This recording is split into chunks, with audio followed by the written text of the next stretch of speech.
So let's start at the very beginning. Okay, ഇപ്പം animal welfare എന്ന് പറയുന്നത് it's എന്താണ് animal welfare? What is animal welfare, Sally? An animal being in like our 5 freedoms ille, being able to express itself, being free from pain and distress, ആ ഒരു food കഴിക്കാൻ പറ്റണത്, being able to exhibit the natural behaviours, ആ ഒരു freedoms അവർക്ക് exhibit ചെയ്യാൻ പറ്റുന്നതാണ് good welfare എന്ന് പറയുന്നത്. ബേസിക് ആയിട്ടുള്ള കാര്യങ്ങൾ. ഇനി നമുക്ക് ബാക്കിയുള്ള രാജ്യങ്ങളെ വിടാം, നമുക്ക് നമ്മുടെ കേരളത്തിലേക്ക് വരാം. കേരളത്തിൽ എന്താണ് പ്രശ്നം?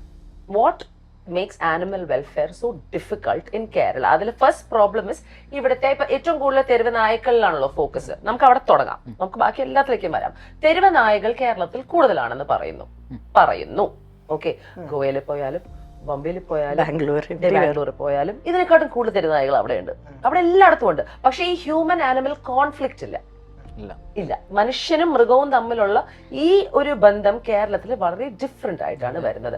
അതിന്റെ കാരണം നിങ്ങളുടെ എക്സ്പീരിയൻസിൽ നിന്നും എന്താണെന്നാണ് നിങ്ങൾക്ക് തോന്നുന്നത്? കേരളത്തിലെ തെരുവുനായ പ്രശ്നത്തിന്റെ ഏറ്റവും വലിയ ആ ഒരു കാരണം എന്ന് വെച്ച് കഴിഞ്ഞാൽ നമ്മുടെ നാട്ടിലെ ആളുകളുടെ പൊതുജനങ്ങളുടെ മെന്റാലിറ്റി ആണെന്നാണ് ഞാൻ മനസ്സിലാക്കിയിരിക്കുന്നത്.